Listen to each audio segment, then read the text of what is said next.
Alors, bonsoir à tous et bienvenue de nouveau sur Parabellum.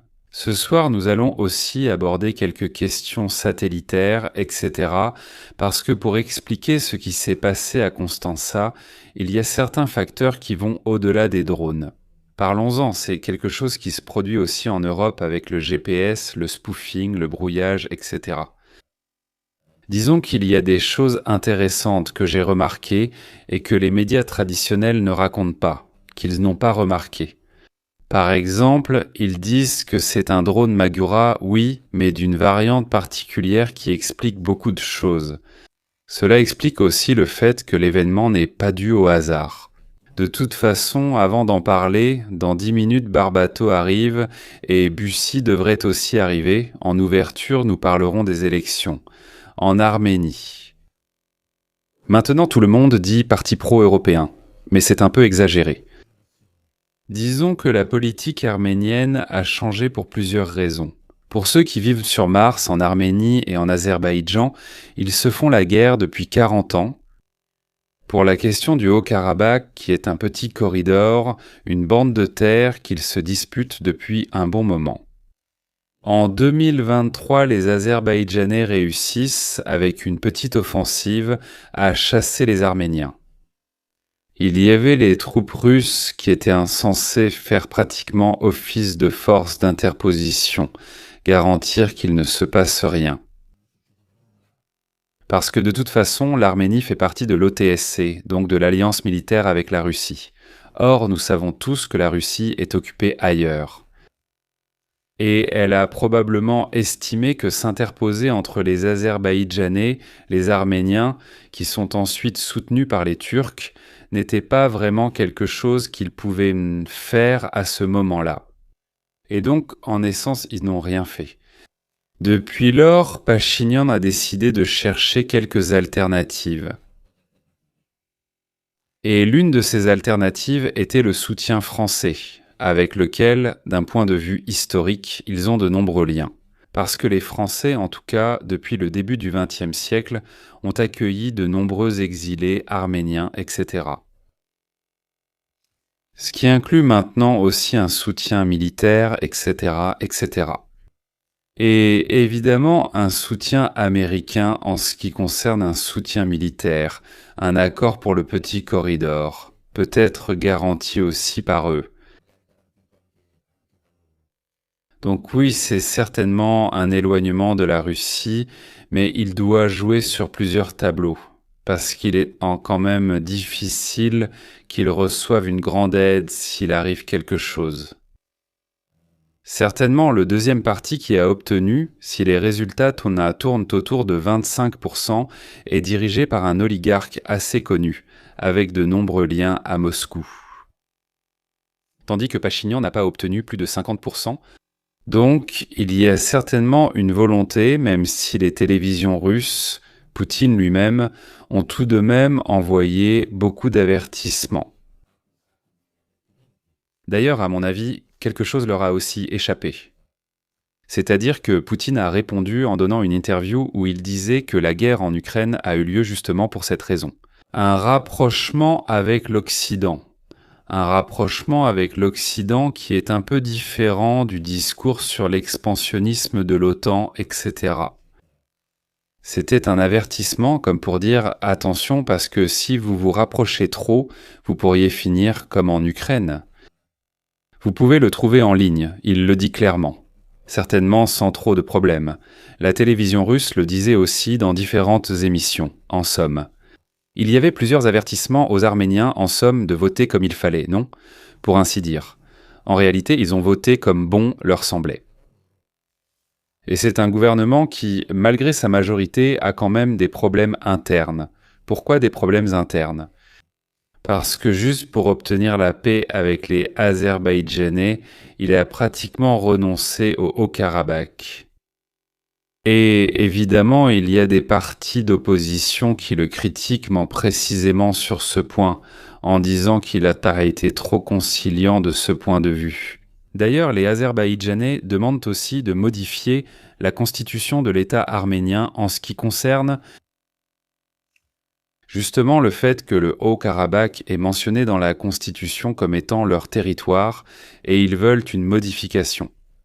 Disons qu'il s'est retrouvé avec les Russes qui n'ont rien garanti, et les Occidentaux qui t'aident de l'extérieur, mais ne nous leurrons pas. Si les Azerbaïdjanais devaient entrer, ce n'est pas les Français ou les Américains qui enverraient ben leurs hommes.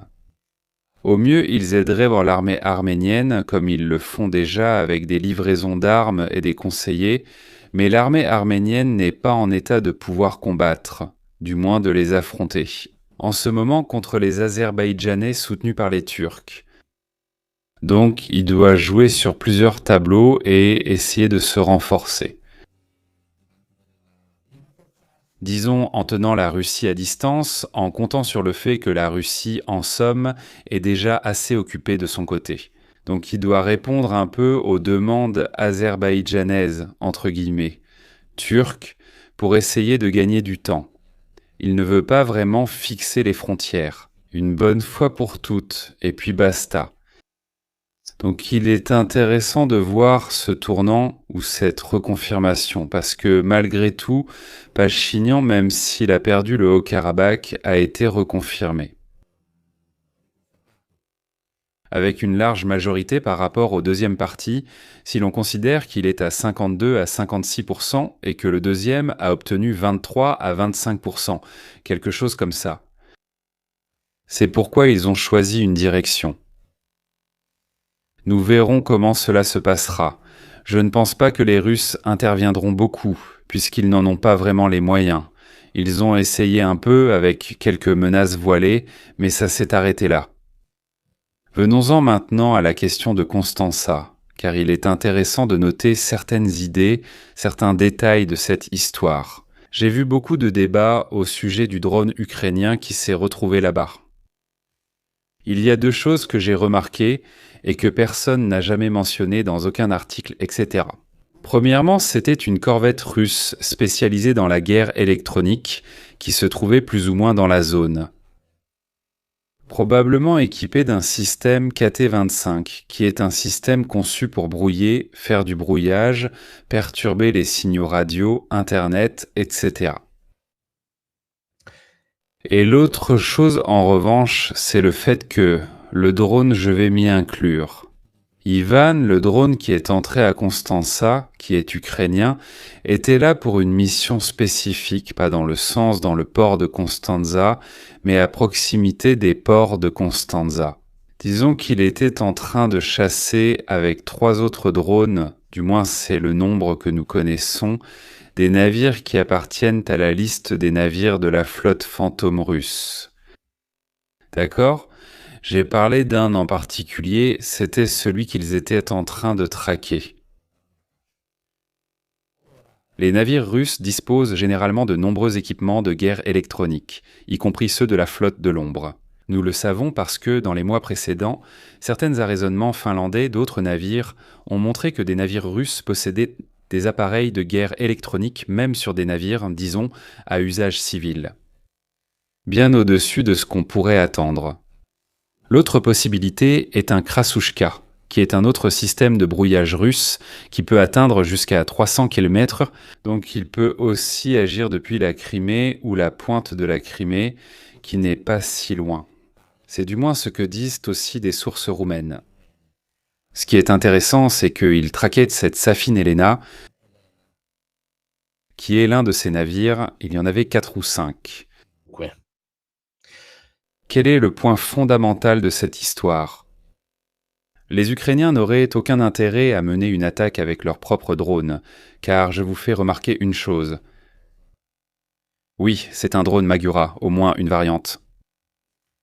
Mais remarquez que le drone qui s'est emmêlé, qui d'ailleurs risquait d'exploser près d'un dépôt de composants chimiques, ce qui aurait provoqué une explosion encore plus importante. Ce n'est pas le drone typique, pas celui que l'on voit si on cherche des drones ukrainiens sur Google. Vous ne remarquez rien de particulier ? Pourquoi ce drone Magura a-t-il quelque chose comme 5, 6, 7 antennes et différents répéteurs ?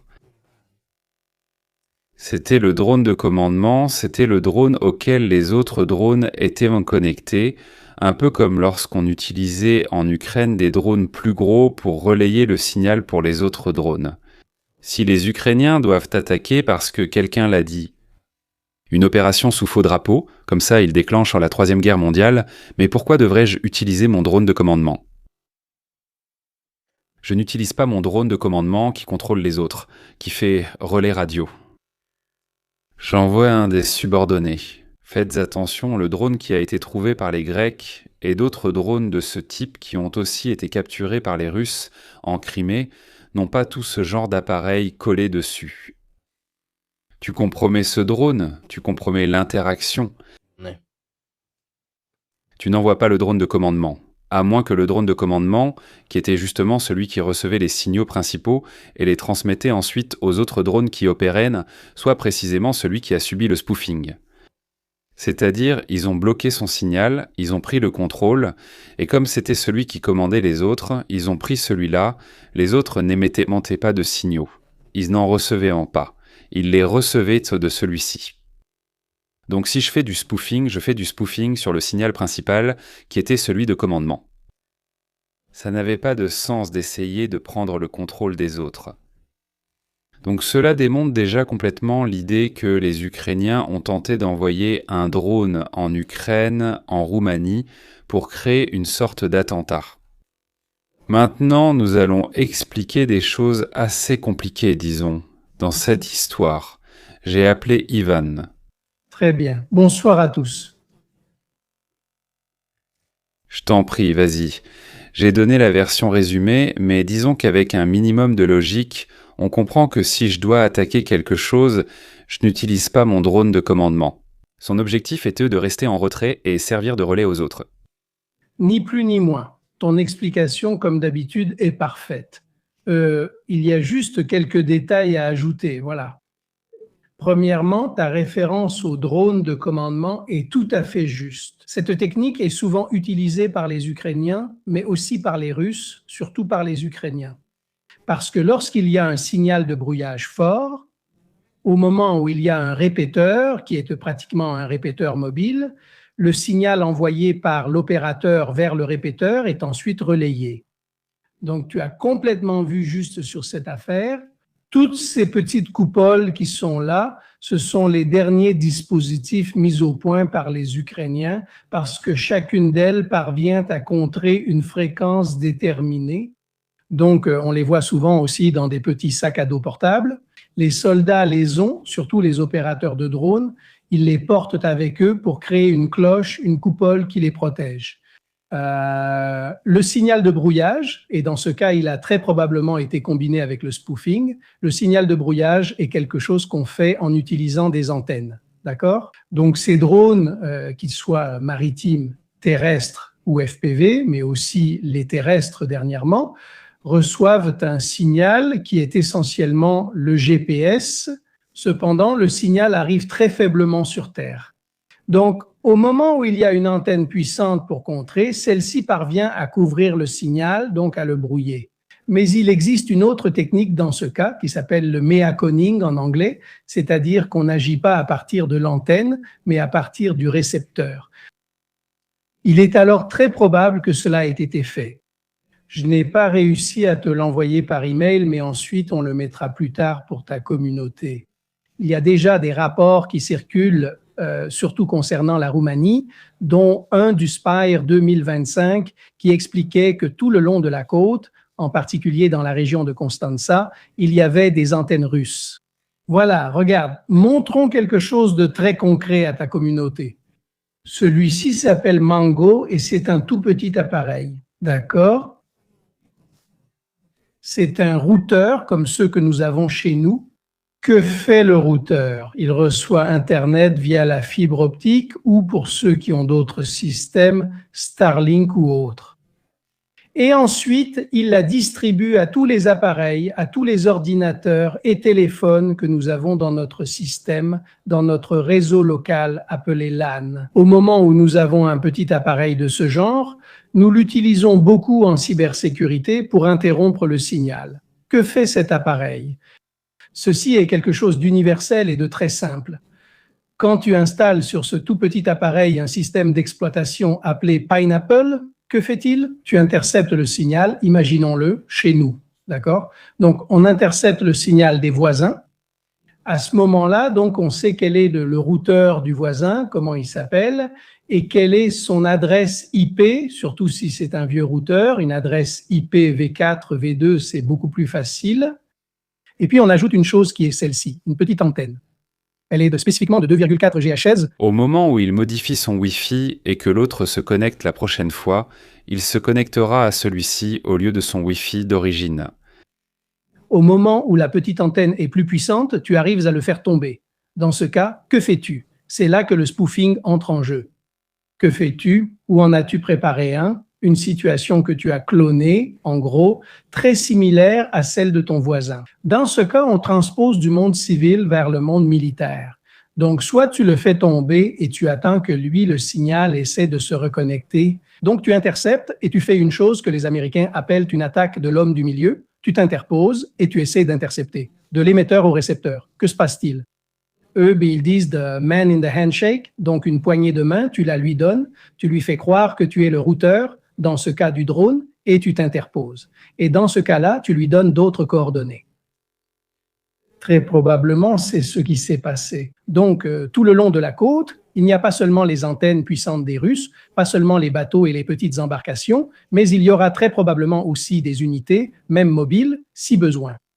Une petite antenne comme celle-ci peut atteindre 10, 20, 30 mètres, mais elle peut aussi traverser des murs, donc c'est quelque chose d'assez bien conçu. Au moment où tu en achètes une plus puissante, elle parvient à élargir le spectre. Donc par exemple, quand tu faisais référence aux 30 km, c'est tout à fait juste. Cela peut se faire avec une antenne fixe puissante. Mais dans la zone, il y avait une corvette russe. Comme récemment les Ukrainiens ont publié des vidéos où ils frappèrent des navires, etc., il y avait ces 5 navires de la flotte fantôme, qui entrent et sortent ensuite de la flotte ombre parce qu'ils changent tant de propriétaires, de nations, etc. Les Russes les escortent plus ou moins. Disons qu'ils restent dans les parages et pourraient installer ce KT-25 ou un Krasuka qui opérait depuis la côte. Parce que ensuite, chacun fait rebondir le signal de l'autre, il va annuler l'autre signal, il se superpose pratiquement, le signal du drone n'est plus capté par les Ukrainiens. Et ils peuvent intervenir avec peut-être un autre appareil qui a un signal plus fort, même si techniquement il aurait une portée moindre, parce qu'il est plus local. D'ailleurs, pour vous montrer la différence entre le drone qui s'est retrouvé à Constanța, le drone typique Magura 5 comme vous pouvez le voir, le drone typique Magura 5 n'a pas tous ses répéteurs, etc. D'habitude, il en a 1 ou 2 de secours, quelques caméras et ces choses-là, donc ils sont très différents. C'était un drone de commandement, car personne n'enverrait son drone principal pour cela. On utilise un drone de commandement pour ce type de mission. Si tu dois vraiment le faire, si tu veux monter une opération sous faux drapeau, tu gardes bien ton drone de commandement à distance et tu envoies les autres. Le problème, c'est que le drone de commandement est celui qui reçoit la communication et qui la relaie, donc si quelqu'un s'infiltre au milieu, c'est celui-là qui se fait prendre. C'est un problème typique qui se pose lorsqu'on centralise le commandement ou les informations. Si on te les vole tous, pas un par un, absolument. Cette chose-là, tu montes. C'est très intéressant parce que si on regarde le fait aussi que la route lui ait été programmée et qu'il ait été guidé montre qu'une fois qu'ils ont pris le contrôle, ils savaient à peu près où aller. J'ajoute un autre facteur qui, selon moi, est important. Pourquoi tout ce bazar avec la Roumanie ? Justement, en ce moment, à cette période qui est très différente de ce qui s'est passé les années précédentes. C'est-à-dire les drones qui terminaient par erreur ou par interception en Roumanie. C'est vrai, ces 2 dernières années, les drones finissaient en Roumanie. Mais ce n'était pas volontaire de la part des Russes de chercher à causer des dégâts. C'est très différent de ce qui s'est passé avec le drone d'il y a quelques semaines, celui qui volait, suivait la trajectoire, le terrain, etc. et qui est allé. On m'a signalé 2 choses particulières. Dites-moi si c'est un hasard, mais moi, quand je mets beaucoup de points de suspension, le quartier où le drone russe est tombé en Roumanie, comment ça s'appelle ? Merci. Je ne me souviens pas du nom, mais quelqu'un le saura sûrement. Mais il paraît que c'est un célèbre héros ukrainien du XVIIIe siècle. Intéressant, non? Voilà, ça se termine justement à Galatie, précisément dans le quartier qui porte le nom d'un héros. Je crois qu'ils étaient cosaques à l'époque, au XVIIIe siècle. C'est une histoire intéressante. L'autre chose, c'est que justement, Ivan Mazepa, bravo, le quartier s'appelle Mazepa, et ça vient de cette histoire-là. Tu vois, ces choses-là sont intéressantes, non? Hasard? L'autre chose qui est plus importante, c'est que les Roumains lancent le projet Neptune, qui est en fait un projet d'exploitation d'un énorme gisement de gaz dans leur zone économique exclusive. Comme par hasard, justement dans cette zone, en face de Constanța. Et comme par hasard, cela pourrait être un avertissement pour eux, comme pour leur dire « laisse tomber ». Parce que si un drone peut finir à l'intérieur du port, imagine un peu qu'on peut aussi frapper une installation d'exploitation, sinon on n'explique pas une telle accélération du point de vue des menaces. Ici, il y a Constanța, et c'est ici que devrait être activé Neptune Deep, qui est un projet énorme, un très grand gisement qui d'ailleurs aiderait beaucoup l'Europe. On parle de 10 milliards de mètres cubes par an à partir de 2027. Est-ce un hasard? Tout cela ensemble? Selon moi, quand il y a 2, 3, 4 choses qui se mettent en place, je ne crois plus vraiment au hasard. Je vous en prie, Tivana. Non, encore une fois, tout à fait juste. Puisque nous sommes dans le domaine de la spéculation, je citerai une technique utilisée dans le cyber. Les Américains l'appellent honeypot, c'est-à-dire le pot de miel. Pourquoi? Parce que tu veux que l'attaquant aille là-bas et qu'il te laisse des traces. Je n'exclurai pas que les Ukrainiens aient utilisé ces drones comme pot de miel, parce que les antennes réceptrices sur le drone, le contrôle, sont nombreuses. Il est possible qu'ils aient fait une reconnaissance pour voir où se trouvent les antennes russes. Donc, les données que le drone principal a réussi à envoyer en Ukraine, nous ne les connaissons évidemment pas. Cependant, il n'est pas à exclure qu'ils aient effectué cette reconnaissance. Donc, plutôt que de chercher un véhicule ou un navire, ils pourraient avoir cherché où se trouvent les signaux des Russes. Donc, un agneau sacrificiel, pour ainsi dire, sacrifié pour la cause. D'autre part, disons, on a profité de l'occasion, donc il y a eu une collecte de données des deux côtés, non? Voyons si notre système de brouillage fonctionne, si nous pouvons utiliser leurs drones et voir de leur côté s'ils ont la capacité d'y faire quelque chose. Oui, le point essentiel, c'est que personne ne sacrifierait un drone de commandement pour aller faire une mission suicide, alors que tu peux utiliser tranquillement les autres. Il n'y a plus de doute. C'est ça qui me pousse à penser que c'était une mission préméditée. Parce qu'ensuite, étant donné que le port a toujours été stratégique, et ils savent très probablement qu'il y a des unités russes, probablement aussi mobiles, et ils veulent essayer de comprendre comment elles se déplacent. Donc ensuite, on fait les triangulations habituelles, les signaux, la puissance, le temps que ça a pris, et ainsi de suite. On arrive à comprendre un peu où elles se trouvent. En fait, ils ont prévenu le gouvernement déjà 4 heures à l'avance. Ces 4 heures de trou me font dire qu'il a été capturé, qu'il était en train d'être guidé ou quelque chose comme ça, parce que 4 heures de vide, c'est beaucoup. C'est vraiment beaucoup. Ce n'est pas rien. Donc il faut aussi prendre en compte ce qui s'est passé pendant ces 4 heures, où sont allés ces drones, quel itinéraire ils ont suivi lorsqu'ils ont été détournés. Ce sont des choses que le gouvernement roumain échange en ce moment avec le gouvernement ukrainien, pour expliquer. Si je t'attaque, je ne te préviens pas 4 heures avant en te disant qu'on m'a volé un drone et qu'il va vers chez toi. Ils en profitent beaucoup. Tu te souviens, il y a quelques semaines, il y avait aussi la question de la Lettonie, non? Et ils ont beaucoup d'unités en Lettonie, en Lituanie.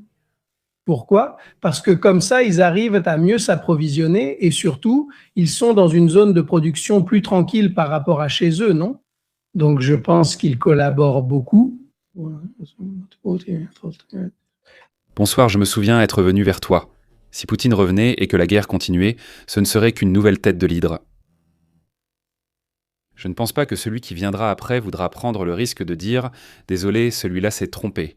Il y a tout un théâtre de marionnettes. Tout cela n'était qu'une plaisanterie. » Je vois que ce sera difficile, même pour celui qui viendra après. Il vaudrait mieux qu'il prenne toute la faute sur lui.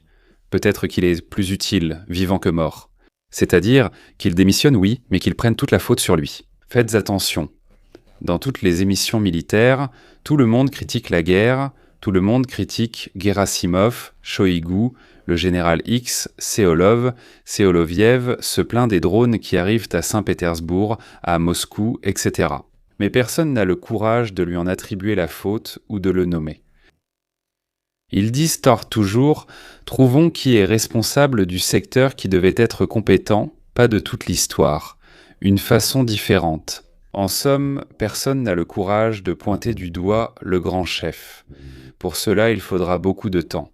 Donc, il est plus utile vivant. Il y a une blague célèbre qu'on raconte sur les gouvernements russes, non ? En gros, quand quelqu'un devient Premier ministre en Russie, il écrit une lettre, en fait 2 lettres, et il dit à celui qui prendra sa place. Si jamais il se passe quelque chose, ouvre cette lettre. Non ? Non ? Écris 2 lettres. Dans la première, il te souhaite la bienvenue à ton nouveau poste, etc. Sache que si quelque chose tourne mal, tu me mets ça sur le dos. Et si les choses tournent vraiment mal, écris une lettre. Cela signifie pour celui qui viendra après. Voilà comment ça marche, pour vous donner une idée. C'est-à-dire, il faut toujours trouver quelqu'un sur qui rejeter la faute. Un peu, mais on le fait aussi en Italie, non ? Le fameux discours, c'est un héritage du gouvernement précédent. C'est usé, non ? Comme excuse. Expliquons un peu aussi ce qui se passe au niveau du GPS satellitaire, ce qui, à mon avis, est très intéressant. Oui. Oui. Si tu veux, mets la première photo que nous avons, la première image que nous avons produite. Oui. Je vais essayer d'utiliser des termes aussi simples que possible parce que nous l'utilisons tous, le GPS. Nous savons tous ce qu'est un satellite. Maintenant, ce qu'il y a derrière, c'est quelque chose d'assez complexe. Il y a des constellations. Celle que nous connaissons presque tous parce que nous l'utilisons du téléphone à la voiture, c'est le GPS. Et la constellation GPS, c'est le système américain de positionnement global. Au début, c'était pour les militaires, puis ils l'ont rendu civil. Elle compte 31 satellites au total, mais il devrait y en avoir au minimum 24, donc le reste est redondant. Le satellite passe donc au-dessus d'une surface du globe terrestre et fait exactement ce que nous voyons sur l'image. C'est-à-dire qu'il parvient à envoyer des signaux et à en recevoir depuis les stations au sol, et il est surtout utilisé pour calculer la position. Donc longitude, latitude, hauteur, altitude et donc la position exacte. D'accord ? Alors, qu'est-ce qui s'est passé ? Ces derniers jours, d'ailleurs, c'est Mirko lui-même qui m'a alerté à propos de cette affaire, car depuis longtemps, on remarquait qu'il y avait des anomalies, surtout concernant certains pays du monde. Canada, Europe, il y a une recherche derrière. Sur la chaîne Veritasium, j'ai trouvé une sorte de documentaire, il y a des gens qui ont organisé des réunions, il y a eu des discussions à ce sujet. Une entreprise, à la fin, a réussi, disons, à mettre le doigt sur ce que c'était. Et il en est ressorti un portrait intéressant de l'entreprise. D'ailleurs, j'en parlais avec un de ses amis, il l'avait déjà vu et il avait aussi lu l'article scientifique.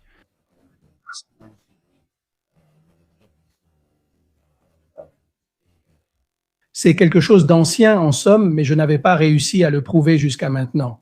Et le signal, vous vous souvenez qu'il y a même eu un moment où le même avion qui transportait Ursula von der Leyen a dû faire demi-tour et revenir parce qu'il avait perdu le signal. On avait compris que c'était anormal, mais cette situation persiste depuis longtemps. Un professeur de l'Université du Texas, Sam Humphrey, a réussi à le prouver. Il a rassemblé une quantité infinie de données et il a réussi à prouver ce qui se passait. Et surtout, il a réussi à associer ces anomalies à un facteur humain. Ce n'est pas automatique, mais cela arrive certains jours ouvrables pendant 2 secondes consécutives. Pendant 2 secondes et demie, si je ne me trompe pas, c'était le mardi et le mercredi, de façon plus ou moins répétée, donc tu devais attraper exactement ces 2 secondes et demie. Donc quand ils ont raconté cette histoire, de plus en plus de chercheurs de différentes régions se sont réunis et à la fin, ils ont réussi à attraper ces 2 secondes et demie. La chose intéressante, c'est que le signal de brouillage n'est pas exactement superposé au signal GPS, il s'en approche juste assez pour qu'on puisse le dire. Rubare. Mais pas au point de se superposer, comme si quelqu'un voulait tester l'efficacité sans trop attirer l'attention ni faire trop de bruit. Exactement. Et ensuite, on fera aussi une parenthèse toujours sur la cybersécurité, parce qu'ici, ce sont des actions de hackers, d'accord? Plus que des actions d'ingénieurs aérospatial, ce sont des actions de hackers. La partie positive, c'est que l'OTAN le sait depuis un bon moment et l'OTAN met constamment en place des équipes qui ne se parlent pas entre elles, elles se divisent en bleu et rouge, d'accord? Les bleus défendent, les rouges attaquent. Et les attaquants doivent attaquer tout ce qui est infrastructure, d'accord? Et essayer d'y pénétrer. Les membres de l'OTAN le font pour la bonne cause, d'autres un peu moins, d'accord? Que se passe-t-il? Les satellites se trouvent dans une constellation. Très bien, celle-ci, celle-là. Comment fonctionne le positionnement? Vous avez tous entendu parler de la fameuse triangulation, c'est-à-dire comment ils nous localisent avec notre téléphone portable. Eux, le fournisseur, quel que soit l'opérateur, utilisent 3 antennes, 3 cellules pour réussir à trouver où nous nous trouvons. Dans le domaine des satellites, en gros, cela fonctionnait de la même manière. Cependant, au moment où la précision a dû devenir entre 3 et 5 mètres, donc vraiment quelque chose de presque millimétrique, compte tenu de la distance des satellites, il fallait un 4e satellite. Pourquoi fait-on cela? Alors, que font les satellites? Ils se retrouvent tous sur une même orbite, d'accord? Ils peuvent être géostationnaires ou aller à leur propre vitesse, mais toujours sur la même orbite. Alors, que fait le satellite? Il envoie un signal. Puisque tout est réglé sur une horloge, en fin de compte, le signal le plus important est le temps. Combien de temps met le signal pour aller du satellite au récepteur au sol, puis du récepteur vers le satellite? Ce calcul permet de connaître la position. Oui, aussi bien celle au sol que celle du satellite, parce que, en somme, des choses complexes, mais fondamentalement, qu'a-t-il dû faire? La Terre, évidemment, n'est pas plate. Il y a l'atmosphère qui provoque une série de diffractions, de déviations des signaux. Il faut tenir compte de la rotation terrestre entre-temps. La rotation terrestre, la même vitesse, les conditions météorologiques ne sont pas toujours les mêmes et toutes ces choses-là. Donc le temps, normalement, il fonctionne avec des horloges atomiques, donc une précision et une perfection absolue. D'accord? Le signal, toutefois, est faible au sol, rappelons-le, d'où la possibilité de le brouiller. Qu'est-ce que le 4e satellite nous permet? Justement d'ajouter la position, la longitude, la latitude, l'altitude et le temps qui est fondamental. Dans le domaine des satellites, on utilise la trilatération, pas la triangulation comme au sol. Donc, 4 satellites parviennent à déterminer où nous nous trouvons à 3, 4 ou 5 mètres près. Si vous vous souvenez bien, il y a des années, lorsque nous utilisions le GPS en voiture, pendant que nous nous déplacions, le point sur notre GPS, sur la carte de notre GPS, mettait un certain temps à réagir. Maintenant, beaucoup moins, d'accord? Donc, avec 4 satellites, nous avons la position exacte. Mirko, on continue? Voilà, donc un satellite, en somme, imaginons qu'il soit au-dessus de l'Europe, il parvient à couvrir une sorte de coupole. Évidemment, comme ce n'est pas plat, tout fonctionne avec des sphères.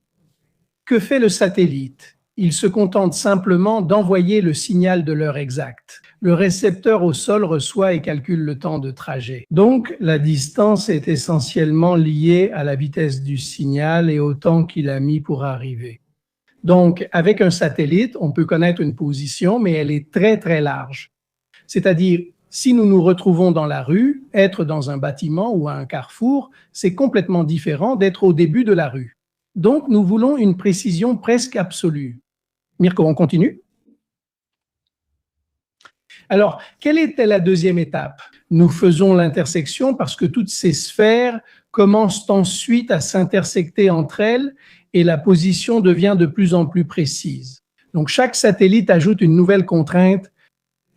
Justement, grâce aux intersections, nous arrivons à réduire la zone jusqu'à ce qu'avec le troisième satellite, nous ayons déjà une position définie. Nous ne la connaissons pas précisément, mais nous avons déjà une position. La dernière étape. Le quatrième satellite nous aide à nous synchroniser dans le temps. Qu'est-ce que ça fait?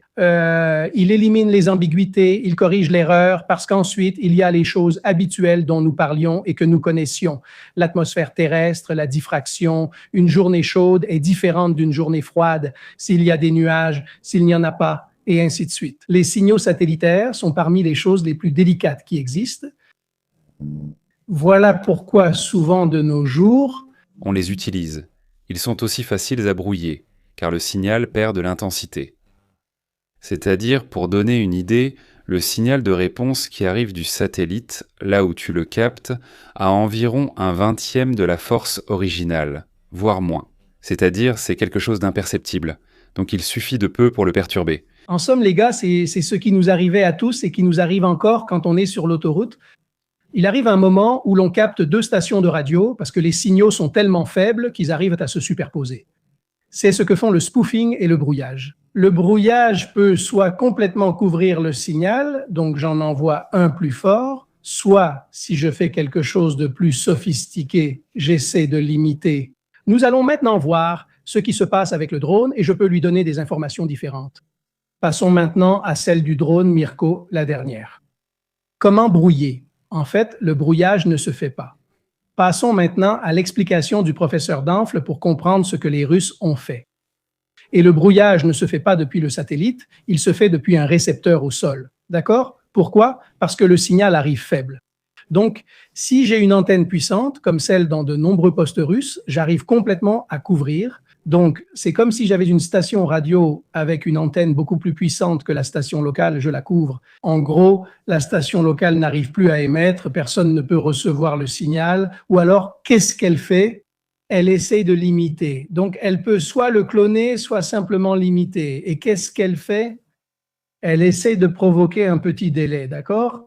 Au moment où le drone, le récepteur du drone, essaye d'avancer, n'oublions pas qu'il va à une certaine vitesse, il vole, il est à une certaine hauteur et tout le reste. S'il reçoit un signal similaire, comme on le disait tout à l'heure, j'envoie un signal similaire à celui de mon voisin et je le trompe. Le drone se fait avoir. Et qu'est-ce que je peux lui faire faire? Je peux lui faire croire qu'il est en retard, donc il doit accélérer. Je peux lui faire croire qu'il a dévié de sa trajectoire, donc il doit la corriger. Je peux éventuellement le faire s'écraser, en fait. C'est donc ce qui se passe. Et c'est arrivé, par exemple, là-bas en Lettonie. Quand un drone ukrainien s'est écrasé en Lettonie, ce n'est pas parce qu'ils avaient fait une erreur, mais simplement parce qu'ils avaient réussi à se superposer au signal et à lui donner d'autres coordonnées. Tout cela se passe à une vitesse très soutenue. Donc, si vraiment il y a un hacker parmi les meilleurs, il peut même lui insérer de nouvelles coordonnées, il peut l'envoyer ailleurs. N'oublions pas une chose, les drones ukrainiens actuellement sont très sophistiqués, mais ils en ont produit une quantité énorme. Et comment font-ils pour les faire voler? Ils ont une carte, les Italiens avaient produit l'Arduino, maintenant on utilise beaucoup plus quelque chose qui s'appelle Raspberry, qui est un petit ordinateur, une puce, que tu programmes toi-même et à laquelle tu donnes des instructions. Donc des actions très simples à réaliser. D'accord? Donc ce sont avant tout des produits du commerce. Expliquons ce que les Russes ont fait avec le signal GPS, ce test qui se répète depuis un certain temps. Voilà. Peux-tu cadrer soit l'article du professeur, soit peut-être celui que je t'avais envoyé d'Argos? Comme ça, on montre d'abord un graphique qui est compliqué, on l'explique rapidement, puis on revient sur la question, sur une des images que tu avais de la constellation. Que se passait-il? Commençons à l'expliquer à l'oral. Ils ont remarqué que dans certaines situations complètement aléatoires, un signal, imaginons un électrocardiogramme, fonctionne. Donc normalement, les capteurs fonctionnent de cette façon. Ils émettent un signal, il y a quelque chose qui l'enregistre, d'accord? Donc imaginons un graphique Excel ou quelque chose de ce genre. Tout à coup, il y avait un pic de chute. Voyons si le signal plus loin les voilà, d'accord? Ça ne vaut pas la peine d'expliquer les signaux CNR car c'est un peu complexe. Mais regardons ces lignes de toutes les différentes couleurs. Elles sont essentiellement horizontales, donc très constantes. Ensuite, il arrivait qu'elles chutent soudainement, comme en bourse, mais se reprenaient aussitôt. 2 minutes et demie, 2 secondes et demie. Que se passe-t-il ici? Cela est beaucoup exploité, même par les attaquants, parce que si les défenseurs dont nous parlions tout à l'heure de la Blue Team sont des gens attentifs, ils remarquent qu'il y a eu une anomalie. Alors, qu'est-ce que fait le vrai professionnel? Il t'injecte n'importe quel problème et le retire immédiatement pour que tu ne t'en aperçoives pas.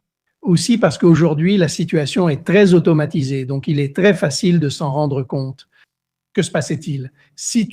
Puis on l'expliquera à nouveau avec les satellites, si tu reviens à l'une des images que nous avions avant avec les satellites, je dis... Il va, mais je ne peux pas faire 1 heure et demie là-dessus. C'est-à-dire que je dois parler. Non, je vais très vite là-dessus, et on termine tout de suite. Voilà. Imaginons simplement notre constellation GPS. Les Russes avaient leur propre constellation au-dessus, d'accord?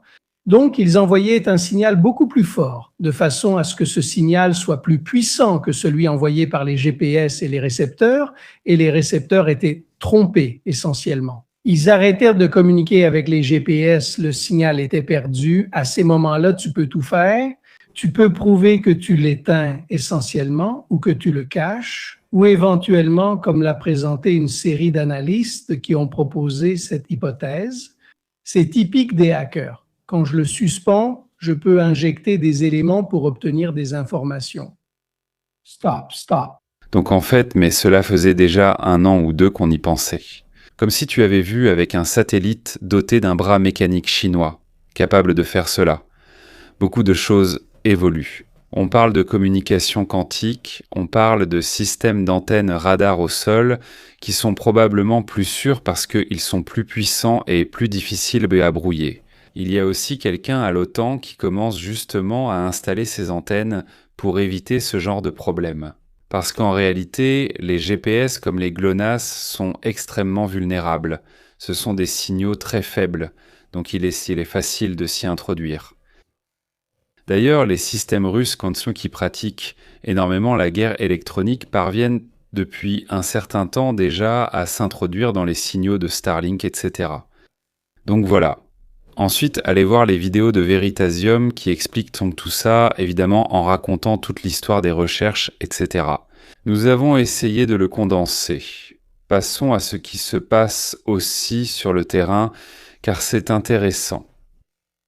En ce moment, j'essaie toujours de réfléchir au fait que, pendant cette période, les Ukrainiens n'attaquent pas le corridor de Zaporizhia. De Jankoï à Melitopol, Mariupol, également dans la région de Donetsk, avec énormément de drones, ils causent énormément de dégâts. Ils ont un avantage parce qu'en ce moment ils arrivent à le faire. Ils ont sûrement un moyen de répéter le signal, sinon les Russes arriveraient à brouiller, même celui-là. Mais souvent ils sont utilisés avec l'intelligence artificielle. Par exemple, ils arrivent dans une zone, puis ils repèrent les cibles par eux-mêmes. Donc à ce moment-là, tu peux aussi brouiller. De toute façon, ils voient la cible à frapper grâce à la caméra. Et ils causent énormément de dégâts. En fait, j'ai remarqué qu'en ce moment, ils se concentrent beaucoup. En plus de tous les camions qui évidemment transportent du carburant et des munitions, ils visent aussi les locomotives qui sont particulièrement coûteuses à remplacer. Certains disent « Mais pourquoi n'attaquent-ils pas les voies ferrées ? Parce que ça ne coûte pas cher. » Ça ne coûte rien de refaire quelques rails de train par rapport à une locomotive. Cette activité ukrainienne, comme vous pouvez le voir, il y a de nombreux exemples. Regardez combien il y en a. Ce sont tous des exemples de vidéos géolocalisées le long de la route. Donc si quelqu'un veut des preuves, non. Comment peux-tu dire qu'il y a des centaines d'attaques ? Regarde. Ce ne sont que celles des 2 derniers mois. Ce sont les plus récentes qui ont eu lieu du côté de Donetsk. D'ailleurs, les blogueurs militaires russes parlent beaucoup de cela, dénonçant le fait que la guerre s'aggrave tous les 6 mois et qu'il y a maintenant un niveau de perturbation logistique énorme. C'est intéressant pour 2. Attendez, je me suis trompé d'image. Voyons, la voilà, tu peux en avoir trop, la voilà. Ce sont les dernières qui ont eu lieu à Donetsk. Il est intéressant de noter que les Ukrainiens n'attaquent pas de manière concentrée la logistique russe précisément sur les fronts où les Russes attaquent. Cela me fait réfléchir, ça me fait beaucoup réfléchir. Parce qu'en ce moment, les Russes y sont très concentrés sur Kostiantynivka, sur le front de Siversk, vers Kravatov, sur le front de Liman. Ce sont les fronts les plus actifs. Et pourtant, ils sont très actifs sur le front de Zaporijia, qui n'est pas un front où les Russes poussent particulièrement. C'est un front où ce sont les Ukrainiens qui, en ce moment, attaquent beaucoup dans la zone de Kamianske. Tout va bien jusqu'à ce qu'on se rende compte que cet avantage que les Ukrainiens ont en ce moment est un avantage facilement réplicable. Dans le sens où, que se passe-t-il lorsque les Russes rattrapent leur retard sur ce système et commencent à l'appliquer à leur tour? Cela nous donne une fenêtre temporelle dans laquelle les Ukrainiens savent qu'ils doivent agir, sinon ils n'en tireront rien. Rien de ce travail, disons, de démolition et de modelage du terrain, qui d'ailleurs commence déjà à porter quelques fruits. Pour vous donner une idée, en plus de cette activité de drone, il y a aussi l'attaque de certains des ponts qui relient à la Crimée. En ce moment, les Russes doivent emprunter la route la plus longue pour entrer en Crimée, et cela a causé beaucoup de problèmes, surtout à l'intérieur de la Crimée. Mais j'essaie toujours de me demander quel est le but. Pourquoi les Ukrainiens se concentrent sur cette zone-ci? Simferopol, Melitopol, Berdiansk, Mariupol. Ce n'est pas la zone où il y a la plus grande activité russe, puisque l'essentiel se passe au nord de Donetsk, à moins que tu ne veuilles faire quelque chose de proactif dans ce sens. Tu ne limites pas l'adversaire sur le front principal où il fait pression, tu l'affaiblis là où il est déjà techniquement plus faible. D'ailleurs, c'est exactement la même zone, si vous vous souvenez, où je vous ai montré il y a quelques lives, le live où je vous montrais où les Ukrainiens se concentrent. Dans la destruction des radars, des systèmes d'alerte précoce, des Pantsir, BAK, S-300, S-400 peut-être aussi, pour soutenir l'activité de ces drones. En attendant, ça me donne vraiment l'impression qu'ils commencent à ne plus utiliser non plus les bombes planantes lors des premières missions avec les Mirage 2000 et les F-16. Voici des cartes où sont répertoriées toutes les attaques qui ont été menées, et il y en a vraiment beaucoup en réalité. Comme vous pouvez le voir, il y en a énormément dans différentes zones, aussi à Donetsk certes, mais la majorité se produit dans cette région. D'ailleurs, lors de l'attaque du pont, on ne voyait pas l'attaque sur le pont. Il ne s'agit pas du pont de Kerch, il y a ici toute une série de petits ponts qui relient la Crimée à l'oblast de Kherson. La dernière fois que les Ukrainiens avaient attaqué ce pont, c'était avec les Storm Shadow en 2023, et comme par hasard, c'était juste avant l'offensive. Cela ne veut pas dire qu'ils vont lancer une offensive, mais ils essaient certainement de créer beaucoup de problèmes. Voici une carte publiée par des blogueurs militaires russes, qui montre où il n'y a pas d'essence en Crimée. Les stations en rouge n'ont pas d'essence. Celles en orange, eh bien, elles ne vont pas très bien, elles devraient être en vert. En ce moment, ils ont restreint l'accès à l'essence. Il est intéressant de voir cette activité ukrainienne concentrée en ce moment sur le pont de Tchonar. Ici, vous voyez, ce ne sont que de petites péninsules reliées par ces ponts. Toute cette activité contre les systèmes anti-aériens, les systèmes d'alerte précoce, la logistique, etc., me fait penser qu'il y a anguille sous roche ici. Parce que tout cet effort pour une zone qui n'est pas particulièrement active n'a pas beaucoup de sens, à moins que tu ne veuilles faire quelque chose.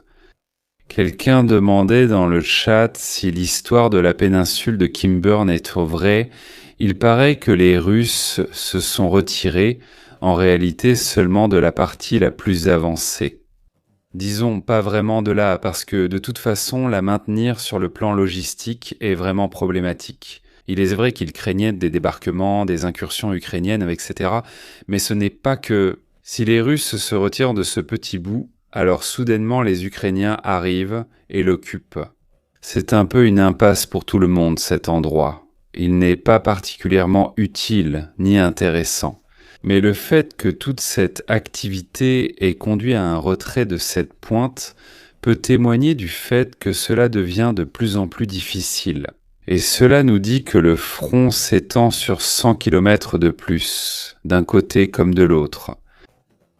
Cela signifie aussi que jusqu'à au-delà de Zaporizhia, voire jusqu'à Dnipro, les drones peuvent arriver. Si les Russes commencent à répliquer exactement le système ukrainien, et ils se plaignent d'une chose intéressante, j'ai vu que les Russes se plaignent de ne pas avoir de gros drones. Les gros drones sont fondamentaux, non seulement pour transporter des charges militaires, mais aussi parce qu'ils peuvent relayer le signal, ce qui te permet d'aller plus en profondeur. Et en effet, ils disent « Nous n'avons pas les Baba Yaga, nous n'avons pas les drones que les Ukrainiens utilisent, par exemple pour attaquer ces ponts. » Cela signifie que s'ils s'y mettent, en 4 à 6 mois, eux aussi pourraient reproduire ce genre de système. À ce moment-là, cela devient un gros problème. Donc je m'attends à ce que les Ukrainiens fassent quelque chose pour exploiter cette fenêtre temporelle où ils ont cet avantage. Ni plus ni moins. C'est maintenant le moment. Il ne faudra même pas 6 mois avant que ce système, qui est facile à reproduire, parce qu'ils n'ont pas inventé une technologie extraordinaire, ce qui est un peu le problème de cette guerre, non ? Tout est très basique sur le plan technologique, donc facile à reproduire, et tu peux donc t'attendre à ce que l'adversaire, si tu fais quelque chose qui fonctionne dans quelques mois, il le fera aussi. Et quel scénario aurions-nous dans 6 mois ou 1 an si les deux commencent à attaquer avec des drones à 100, 150, 200 km ? Ça veut dire que personne n'avance nulle part. Parce que si tout le monde peut attaquer tout le monde dans une bande de 150 km au sud et au nord, il deviendra impossible pour quiconque de faire quoi que ce soit. Qui profite de ce scénario ? D'après toi, Ivan ? Les Russes. À grande échelle, oui.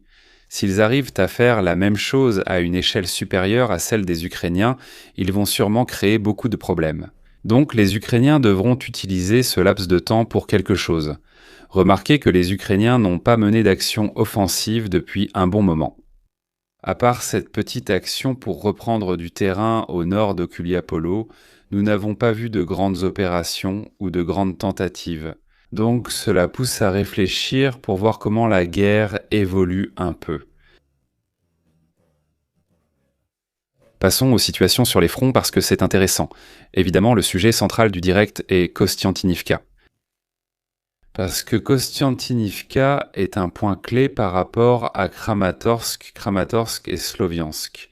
En attendant, voyons ce qui se passe sur les fronts les plus au nord. Je fais toujours le tour dans le sens des aiguilles d'une montre.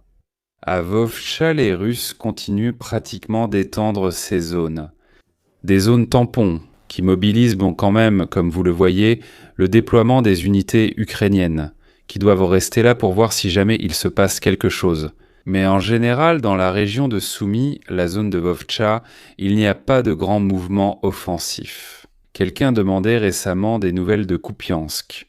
Il y a un problème constant avec Kupiansk dans le sens où il y a des géolocalisations contradictoires d'unités russes et ukrainiennes.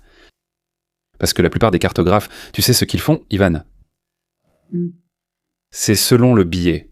Ils voient 2 hommes filmer, il y a 2 Russes ici, alors ça veut dire que c'est pris par les Russes. Ensuite, ils se moquent qu'ils soient frappés par un drone le lendemain et disparaissent. Et cela crée pratiquement un énorme débat dans le monde de l'OSINT, parmi ceux qui n'utilisent pas de méthode, c'est-à-dire d'avoir plusieurs confirmations de la même chose avant tout.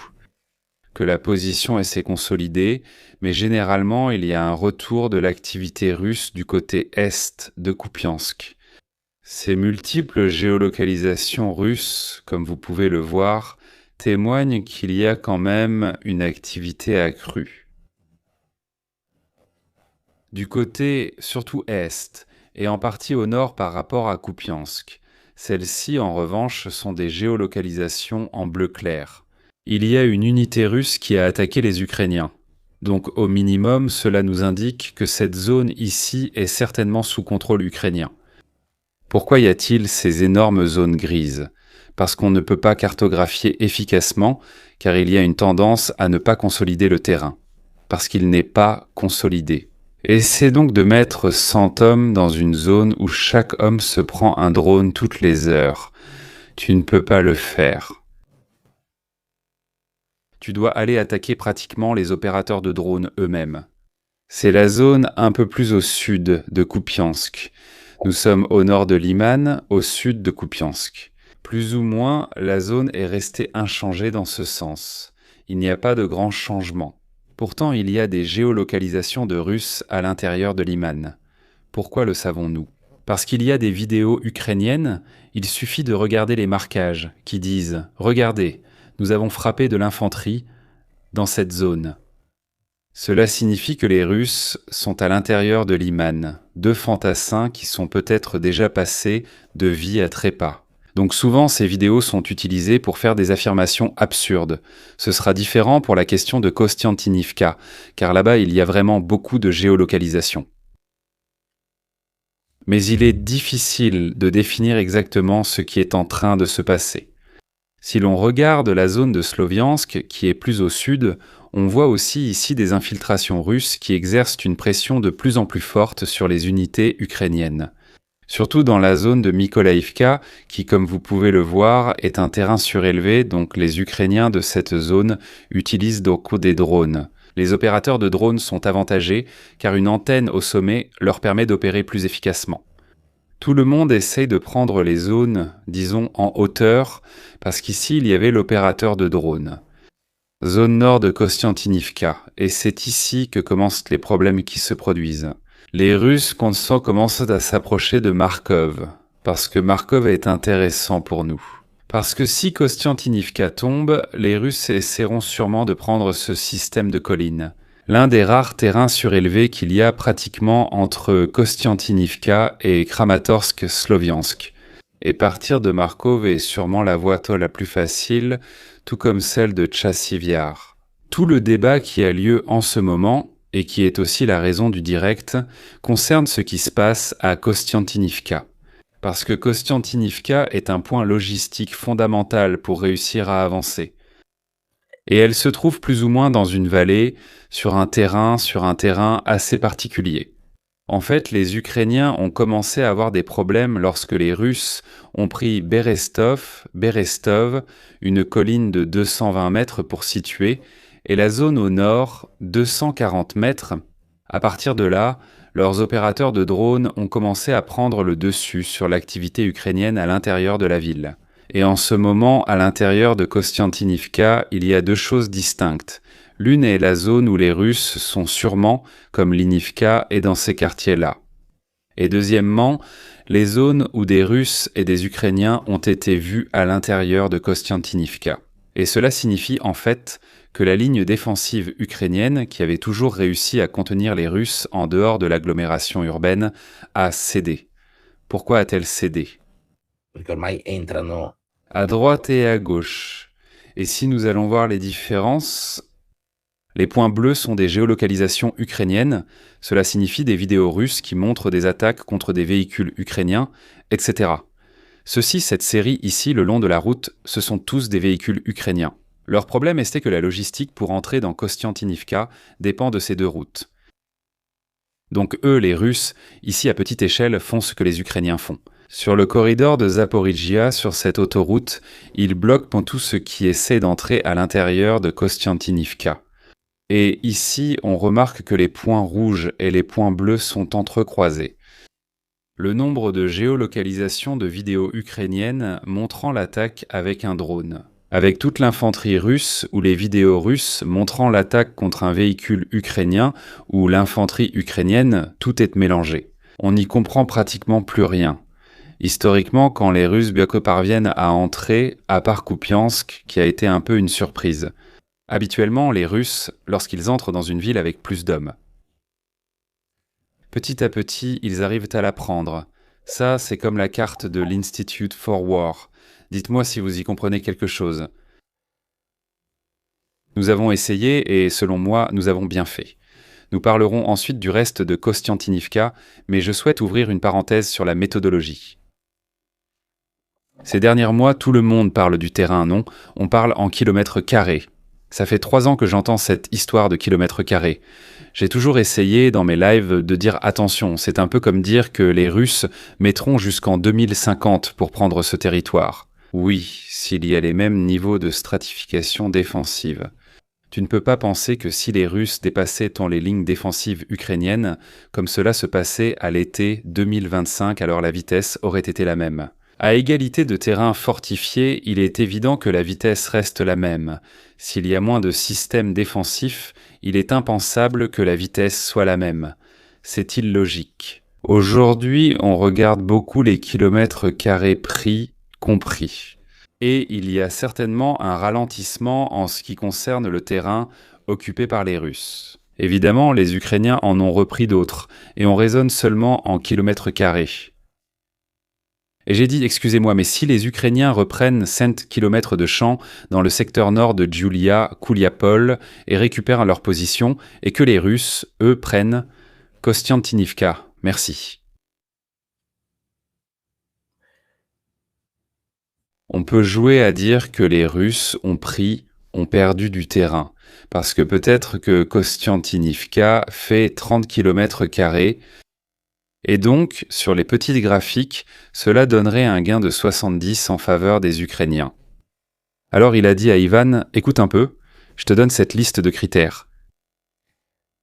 Fais-les utiliser l'intelligence artificielle, parce que la liste des critères, tu dois prendre en compte le terrain, l'existence de rivières, l'altitude, l'existence de systèmes défensifs, les connexions logistiques de ce terrain. S'il y a du terrain urbain ou non. Combine tout cela. 1 km² de Kostiantynivka en vaut 10 d'un champ où il n'y a simplement qu'une tranchée. Ceci d'un point de vue militaire. Donc, nous avons rédigé un petit document qui peut ensuite être développé davantage, c'est-à-dire la valeur stratégique des terrains. Et à partir de maintenant, dans mes directs, je ne parlerai plus de kilomètres carrés, mais je parlerai de la qualité et de la valeur intrinsèque de ces kilomètres carrés, d'un point de vue stratégique, logistique, etc. Explique-le un peu toi-même, c'est intéressant comment on a fait ça. Nous avons essentiellement eu l'idée de Mirko, que j'ai saisie tout de suite parce qu'elle était absolument intelligente et vive. Comme idée, nous avons créé un palantir de poche. Essentiellement, nous avons créé ce qu'on appelle une ontologie. Donc, nous avons appris à l'intelligence artificielle quels étaient les éléments importants et ceux qui ne l'étaient pas. Nous avons utilisé un cerveau et nous lui avons donné toute une série d'indications à ce qui faisait office de système nerveux, c'est-à-dire en essayant de faire un peu ce que fait Palantir, d'accord? Donc, au final, qu'est-ce que nous avons fait? Nous avons dit à l'intelligence artificielle d'utiliser uniquement des sources crédibles, auxquelles nous donnions aussi une récompense, nous donnions, un carton jaune aux choses qui n'étaient pas bien faites. Et puis, pour finir, nous avons appris à l'intelligence artificielle à avoir cette capacité de consolider. Comment l'avons-nous fait? Nous lui avons donné une doctrine. Quelle doctrine avons-nous utilisée? Nous les avons toutes prises, celles de l'OTAN, de la CIA, de la NSA, de Berkeley, et donc nous lui avons appris à cataloguer les choses. Donc essentiellement, voilà ce que nous avons dit. Quels sont les éléments de valeur, la partie logistique, la capacité à défendre aussi ce terrain. Quel était l'effet symbolique politique? Donc il est évident qu'un chef-lieu, une ville symbole comme Sloviansk ou Kramatorsk en a plus. De l'importance par rapport à ce que disait Mirko sur le terrain, et puis nous lui avons aussi appris ce qu'est la friction, ce que cela pourrait provoquer. Il y a même eu une demande de Mirko, d'abord jugée folle, mais finalement très intelligente, de penser à l'éventualité de choix irrationnels de la part de l'une ou l'autre des parties. Pourquoi? Parce que même si ce n'est pas très probable, c'est plausible. Donc, nous avons aussi appris à notre intelligence artificielle à penser hors des cadres habituels. Donc, nous lui avons aussi dit une autre chose, nous lui avons dit de faire constamment des mises à jour, parce que si vous vous souvenez bien, quand nous avions étudié ce que sont les grands modèles de langage, c'est-à-dire les cerveaux, à un moment, ils étaient formés mais restaient bloqués, sans accès aux informations récentes. D'ailleurs, Mirko m'a signalé que vous verrez souvent dans ces documents des versions mises à jour, car il s'est passé quelque chose entre-temps.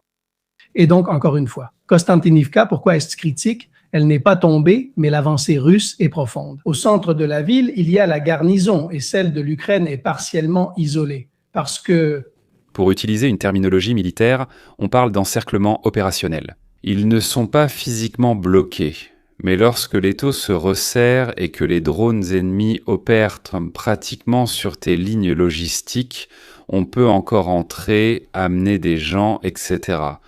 Mais opérationnellement, on en paie le prix partout. ensuite, nous lui avons aussi dit autre chose. Je me méfie toujours des analystes qui te disent « cela arrive à 93%. » Va donc essayer toi-même de voir si ça arrive à 93%. Donc, nous avons appris à nos intelligences artificielles à attribuer des facteurs de crédibilité à l'information. Donc, l'information peut aussi être partiellement vraie. C'est l'un des grands enjeux actuels, car les informations ne sont pas juste vraies ou fausses, mais aussi hybrides, partiellement vraies ou partiellement fausses. C'est pourquoi notre intelligence artificielle attribue aussi un facteur, un score, comme celui d'une agence de notation, c'est-à-dire que l'Italie vaut A+, B-, et ainsi de suite. Donc l'intelligence artificielle fait la même chose. Ensuite, comme le fait Palantir, elle commence à mélanger toutes les données provenant de tout ce qui existe.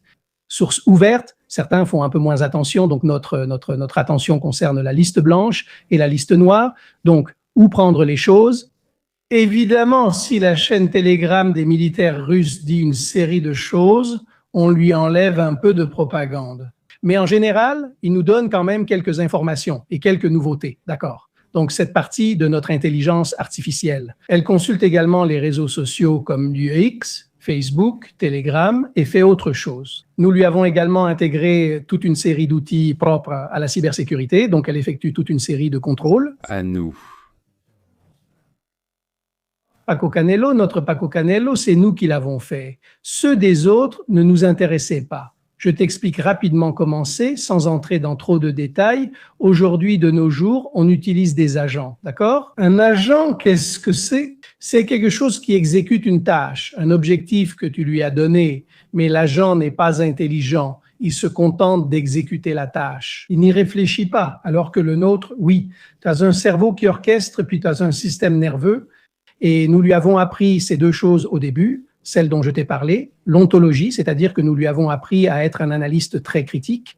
Vous vous souvenez que j'avais parlé de la Blue Team et la Red Team. Ici aussi, il y a une Red Team. Tout ce que fait notre intelligence artificielle, la Red Team le remet en question et joue l'avocat du diable, doutant de la véracité de nos dires. Donc elle revient en arrière, si elle trouve une erreur, elle s'auto-limite, mais si elle confirme ce qu'elle a dit, elle le rend encore plus détaillé et progresse. Donc, elle apprend essentiellement toute seule. Avec tout... Le temps est consacré à cette histoire, non? Je le remarque aussitôt s'il se trompe, fait une erreur ou si cela n'a pas de sens. Donc, au final, il y a une valeur en kilomètres carrés selon ce que tu as pris. C'est un centre qui permettrait de relier une route à une autre ville, c'est urbain, il y a des systèmes défensifs, il y a une rivière, c'est surélevé. Voilà, tous ces facteurs ensemble nous donnent, disons, une bien meilleure quantification, honnêtement, et d'un point de vue logique que n'importe quel autre think tank sur cette planète. Parce que j'ai vu que même l'Institut pour la guerre et tout le monde continuent de parler seulement de kilomètres carrés d'un point de vue plat, sans aucun critère militaire. Ensuite, parce qu'au final, c'est-à-dire un militaire, même pendant la Première Guerre mondiale, on accordait plus de valeur à une colline qu'à une plaine. Et j'ai toujours trouvé cela étrange.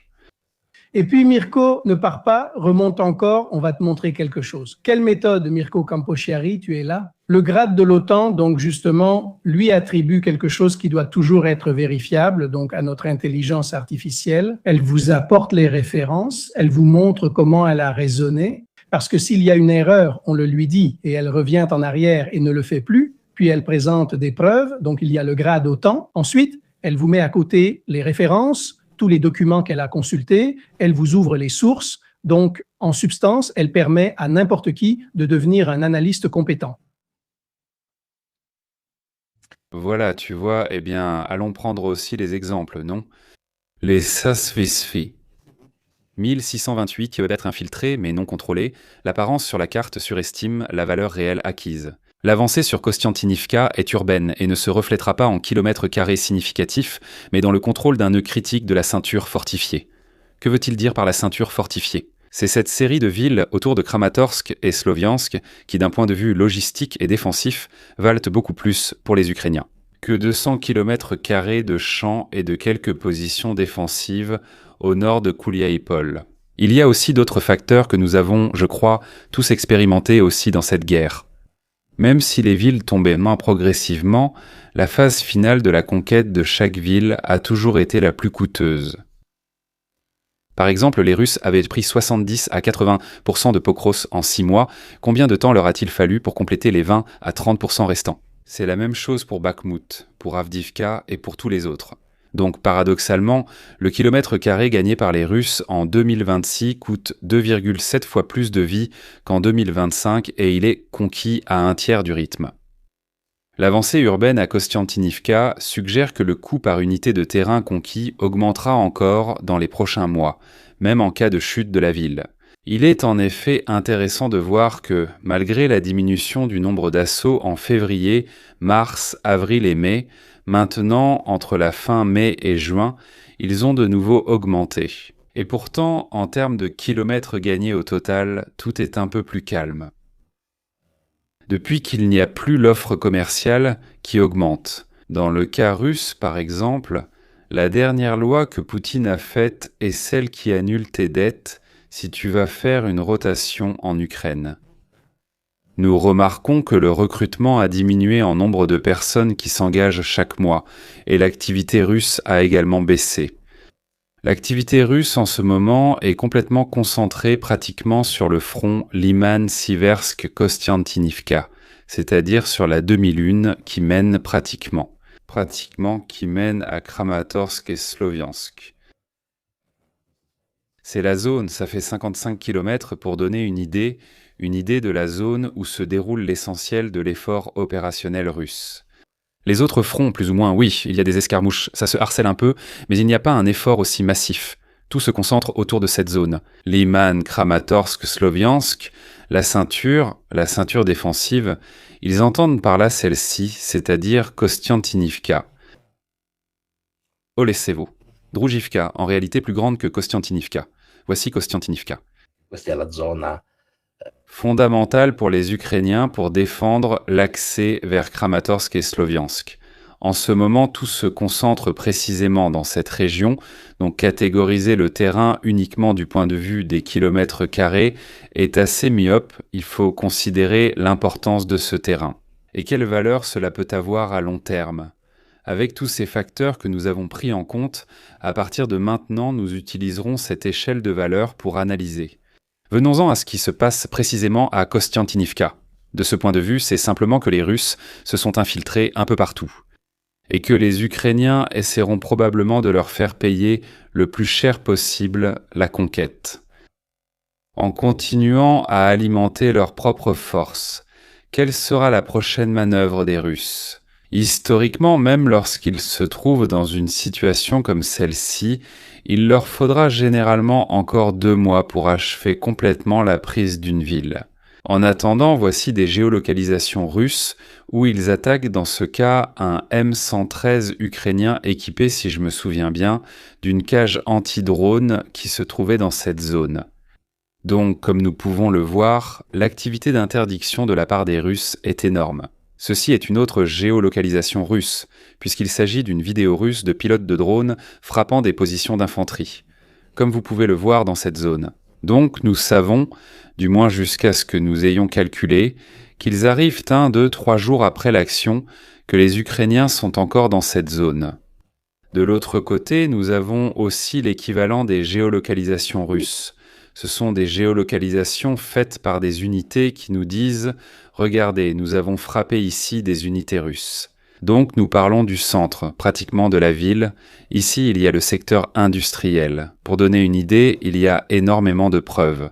Oui, peut-être que ça pouvait aussi être un M113, peut-être italien. Ici, encore une fois, source ukrainienne.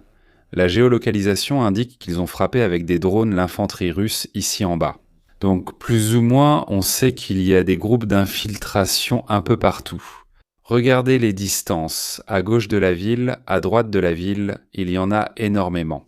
Je vous ai mis un exemple, mais dans les sources, vous en trouverez vraiment à foison de ces vidéos publiées par les unités ukrainiennes qui montrent où elles combattent.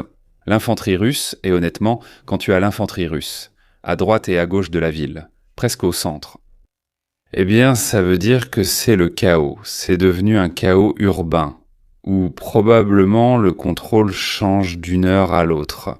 Mais c'est sûrement une situation qui va se détériorer, parce que c'est inévitable. Les Russes ont plus d'infanterie à gaspiller dans ce genre d'action. Donc venons-en à ce qui pourrait se passer ensuite. Admettons que les Russes mettent 2 mois pour nettoyer complètement Kostiantynivka. Une fois Kostiantynivka prise, la chose la plus évidente, c'est d'arriver à Oleksivo, Droujivka, mais comment y arriver? Ici aussi, non, rationalité et rationalité.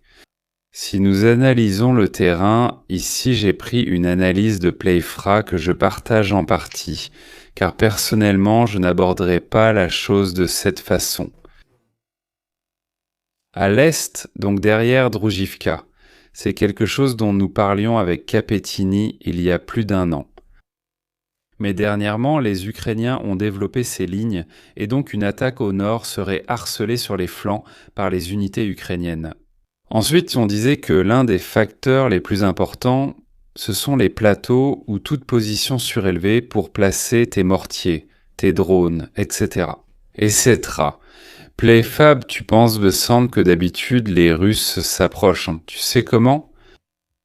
En profitant pratiquement des lignes d'arbres, la tendance pour attaquer une position est simplement d'essayer d'utiliser les bords des champs où il y a des arbres, des fossés, et d'essayer de s'approcher. Honnêtement, je penche plutôt pour une solution plus, disons, définitive, au sens où pourquoi devrais-je prendre Kostiantynivka et m'approcher de Droujivka par l'est et par le sud à travers des champs ? Alors que je peux attaquer plutôt par le nord, où toute la zone vallonnée a été prise, et donc avoir de là une position qui me permet de rendre Droujivka inutile. Comme ça, on comprend mieux comment c'est fait. Droujivka, ça c'est Droujivka, ce sont les collines autour. Si les Russes arrivent à s'installer sur ces collines, ils n'ont pas besoin de prendre Droujivka d'assaut le long de la route, parce qu'au milieu, il y a aussi Oleksiev Droujivka. Comme vous le voyez, plus la couleur est claire, plus vous êtes en bas. Je peux tranquillement prendre les collines où il y a aussi une route principale et de là couper directement la logistique qui relie Droujivka à Kramatorsk, Slaviansk qui sont plus au nord. Donc, de mon point de vue, les Russes, très probablement, j'ai mis les flèches en violet, ne remonteront pas. Depuis Kostiantynivka, tout ce secteur urbain pour arriver à Droujivka, l'autre comme vous le voyez, ici il y a aussi un ruisseau. Très probablement, ils utiliseront l'option de contourner Kostiantynivka. Remonter le long des collines, s'installer ici au-dessus et rendre pratiquement Droujivka complètement inutile d'un point de vue défensif. En coupant la logistique ukrainienne plus au nord, je pense que les Ukrainiens le savent, et donc ils sont positionnés sur les hauteurs qui dominent la zone. Mais cela nous fait comprendre que si les Russes prennent Kostiantynivka, il est très probable qu'à la fin de l'année, on commence à parler du siège de Kramatorsk et de Sloviansk, là-bas les distances deviennent vraiment courtes. Avec les distances des drones d'aujourd'hui, c'est comme si tu étais sur la ligne de front. On parle de moins de 20 km. Donc en ce moment, les Ukrainiens essaient de ralentir cette avancée, parce que honnêtement, ils n'ont pas beaucoup de fortifications. C'est dans ce secteur qu'ils essaient de poser du fil barbelé à Kramatorsk et Sloviansk. Ils ont tous les systèmes défensifs, mais dans ce trou particulier, disons dans ce secteur d'espace entre Oleksievo et Drouzivka, c'est-à-dire en contournant Kostiantynivka. Peut-être qu'ils n'avaient pas pensé devoir soudainement installer des lignes défensives, c'est-à-dire que dans cette zone, ici, ils mettent du fil barbelé partout. Il est intéressant de faire un parallèle avec le direct que nous avons fait l'autre fois sur les scénarios possibles. Eh bien, le Donbass était certainement l'objectif minimum pour Poutine afin de pouvoir se retirer avec quelque chose à faire valoir. Et ce n'est pas un hasard si, en ce moment, alors qu'ils ne sont pas actifs sur tous les fronts, ils essaient de rationaliser et de concentrer leurs ressources précisément sur ces objectifs. Donc Kostiantynivka, la zone de Siversk et Liman, ce sont les 3 fronts les plus actifs en ce moment du côté russe et on ne voit pas de grandes arrivées de forces fraîches. Pour dire qu'ils ouvriront autre chose. J'en profite ainsi. Je remercie aussi le sponsor de ce soir. Je vous rappelle que le sponsor de ce soir, mesdames et messieurs, c'est Incogni et Incogni. C'est un service que je trouve très utile parce qu'il me permet de me débarrasser des ennuis. Tous ces foutus appels téléphoniques qui m'arrivent de partout. Oui, ça suffit, oui. En plus, maintenant, ils sont devenus encore plus ennuyeux. Tu sais pourquoi ? Pourquoi ? Ce sont des appels automatisés. Oui, au moins avant, il y avait une demoiselle qui te disait « Excusez-moi, puis-je vous déranger ?» Non, écoutez, ça ne m'intéresse pas. Maintenant, tous les appels sont automatisés, donc c'est pire. Donc vous, comme moi, chaque jour vous recevez ces fichus mails de spam, des services dont vous ne vous souvenez même pas avoir utilisé, des appels téléphoniques automatisés, non ? Et qu'est-ce qu'ils vous proposent ? Tarifs, offres, etc. Et vous ne savez pas comment vous avez fini dans leur système, sur leur liste. Eh bien sachez qu'à chaque fois que vous vous inscrivez sur un site ou à un service gratuit, si quelque chose est gratuit, c'est que le produit, c'est vous. Donc qu'est-ce que fait Incogni ? C'est un service qui s'occupe de la suppression de vos données personnelles en ligne sur tous les sites de courtiers en données, et ce genre de choses. Ainsi, cela réduit votre empreinte numérique sur Internet. En faisant cela, en pratique, cela vous aide à devenir invisible. Moins de données en ligne signifie évidemment moins de chances de profilage et donc une réduction des appels téléphoniques, des attaques, du phishing, des tentatives, etc. Voilà, chez Incogni, contrairement aux autres, ils ne vendent pas vos données. Ce qui est un bel avantage, on paie un peu, en fait très peu. Étant donné que si vous utilisez mon code, vous avez 60% de réduction, ce qui n'est pas rien. Déjà sur un service qui coûte peu, vous avez aussi 60% de réduction. Vous trouverez le lien dans la description, dans le chat, dans le commentaire épinglé, et en plus vous soutenez la chaîne. Donc souvenez-vous, s'ils ne vous trouvent pas, ils ne peuvent pas vous embêter, ni plus ni moins. Moi, je l'utilise et je reçois moins de mails qui vous encombrent et beaucoup moins d'appels téléphoniques. D'ailleurs, je sais que beaucoup de gens l'utilisent aussi dans les entreprises. Donc merci à ceux qui nous soutiennent. Donc comme nous le voyons, en ce qui concerne la guerre en Ukraine, tout se concentre sur quelques secteurs, parce que les ressources humaines, d'un côté comme de l'autre, ne sont plus ce qu'elles étaient autrefois. La guerre des drones prend le dessus et le coût humain n'est plus acceptable pour aucun des deux camps. Donc tu sais ce qu'ils font sur le front, Zaporizhia ? D'accord, c'est bien de détruire la logistique, la défense anti-aérienne, etc. Mais si tu veux ce terrain, au final, c'est l'homme qu'il faut y envoyer. Et honnêtement, je ne pense pas que les Ukrainiens soient en position de pouvoir tolérer même une mini-offensive si celle-ci échouait. Ils ont déjà donné, non ? En 2023. Regardons aussi la technique russe, où ils utilisent les brouilleurs, car il y a des précédents même en Europe. Ce n'est pas la première fois que nous voyons ce genre de choses. D'ailleurs, l'Ukraine a été un terrain d'expérimentation pour les infiltrations. Les Sandworm, un groupe de hackers russes, s'y étaient infiltrés en 2017. 18-19 dans le système énergétique. Ça vous rappelle quelque chose ? Ukrainiens, ils ont non seulement mis le système hors service, mais aussi introduit un cheval de Troie, c'est-à-dire un logiciel malveillant. Également un virus qui devait s'activer plus tard, dans un second temps. En temps voulu, comme dirait quelqu'un, cela s'est déjà répété dans cette question. Mais s'ils prennent les 2 régions où ils mènent des initiatives, est-ce que ça a du sens de demander la paix alors qu'ils abandonnent une partie des autres régions qu'ils possèdent ? Non, ils ne laissent rien, ils ne les abandonnent pas. Au contraire, Il y a le paradoxe du fait qu'une loi a été adoptée déclarant que ces oblasts font partie de la Russie. Donc si la guerre se figeait et qu'une paix était conclue demain, avec la situation actuelle, la loi russe fait que ce sont eux qui cèdent du territoire à l'Ukraine. Ils l'ont fait comme ça, donc ne m'en voulez pas, hein. Donc je ne pense pas qu'ils vont s'arrêter, je pense qu'ils vont essayer de rationaliser les ressources et les marques qu'ils ont pour atteindre au moins l'objectif du Donbass et sauver la face. Je voulais te parler de quelque chose de très intéressant que j'ai lu. Les Russes, ceux de la Roscommando, oui. Les mêmes qui m'avaient envoyé les fameux mails de menaces, non. Ils se sont rendus compte que c'est un problème interne, voulant faire un VPN d'État. Bam! C'est-à-dire, d'abord tu étais le problème et ensuite tu veux faire un VPN d'État. Tu as lu cette histoire? Parce que moi je l'ai trouvé vraiment, ça devient... Ce n'est pas que ce soit le truc le plus réglo du monde, bon, ne révélons pas trop de choses, sinon après, mais si tu ne peux pas,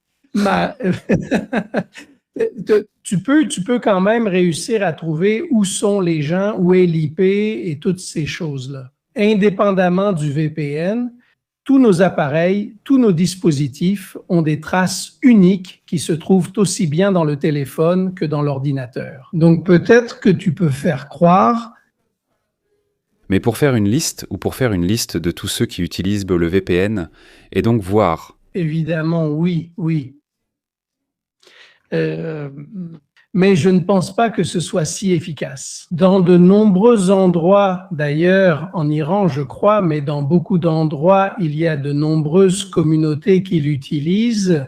Une technologie qui avait été créée par John Dorsey, l'inventeur de Twitter et qui s'appelle BitChat, utilise essentiellement le Bluetooth. Et donc, la répression en Russie prive les développeurs de GTA et Python. OK.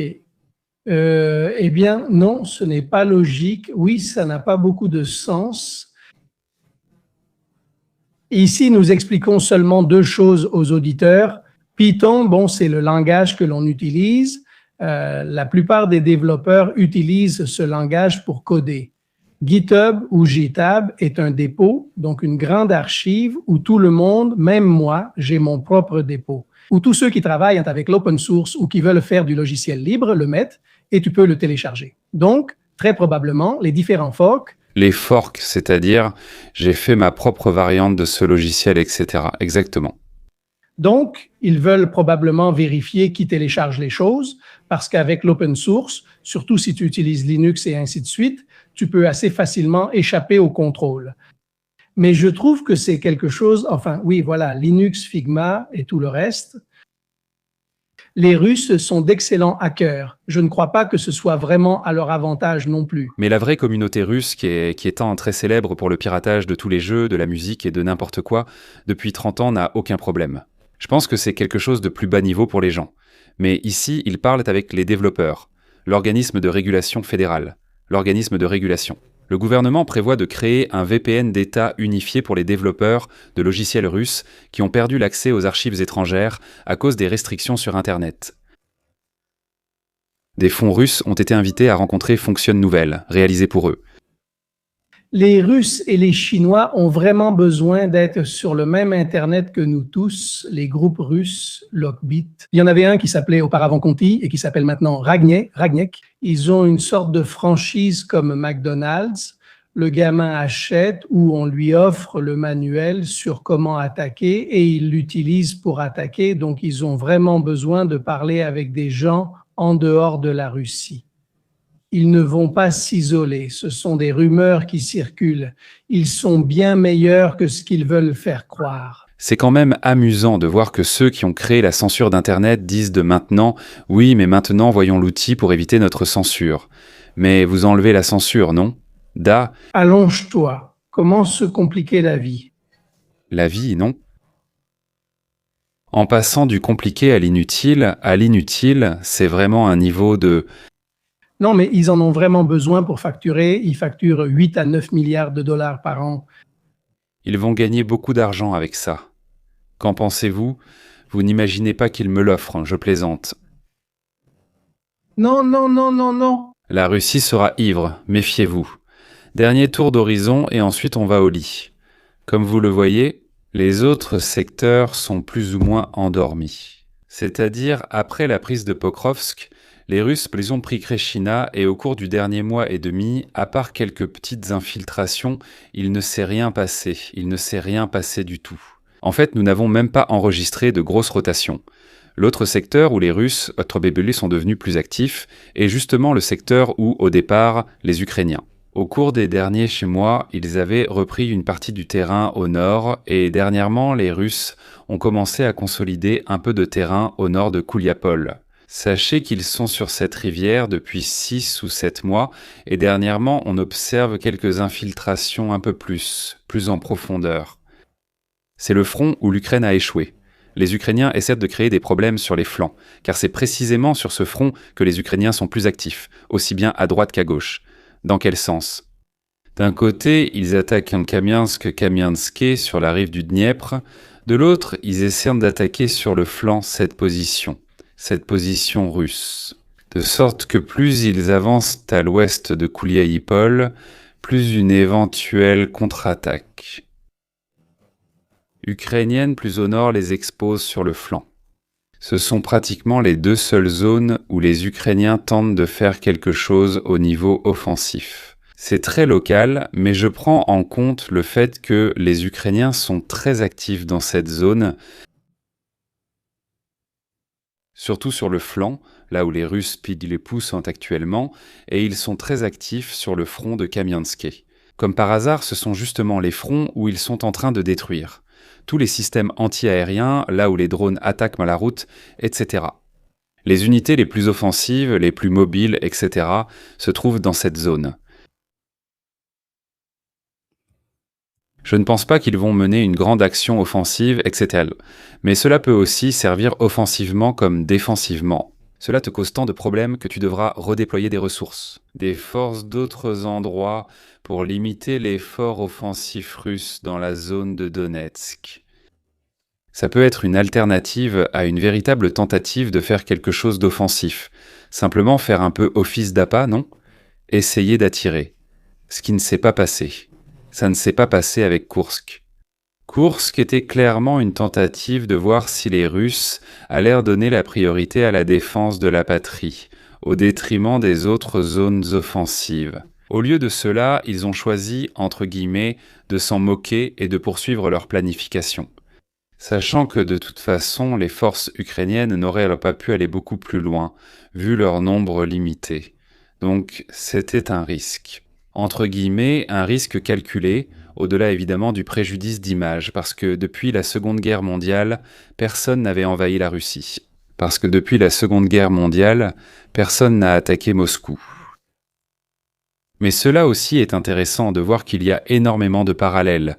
En fait, ils sont très intéressés par ces parallèles. Il y avait beaucoup de citations dans le monde russe et dans le monde ukrainien, mais surtout dans le monde russe en ce qui concerne les références à la Grande Guerre patriotique.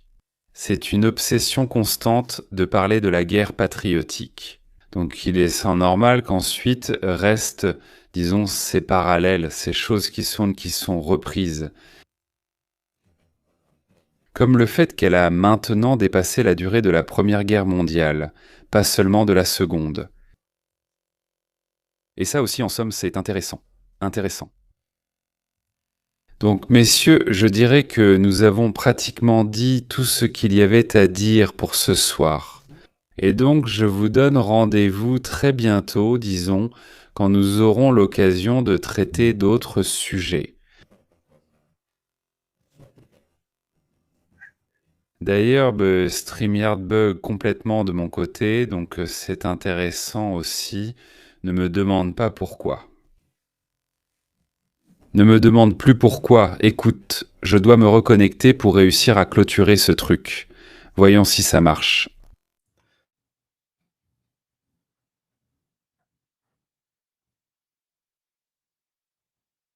Attendons, il est sûrement en train de se reconnecter, apparemment.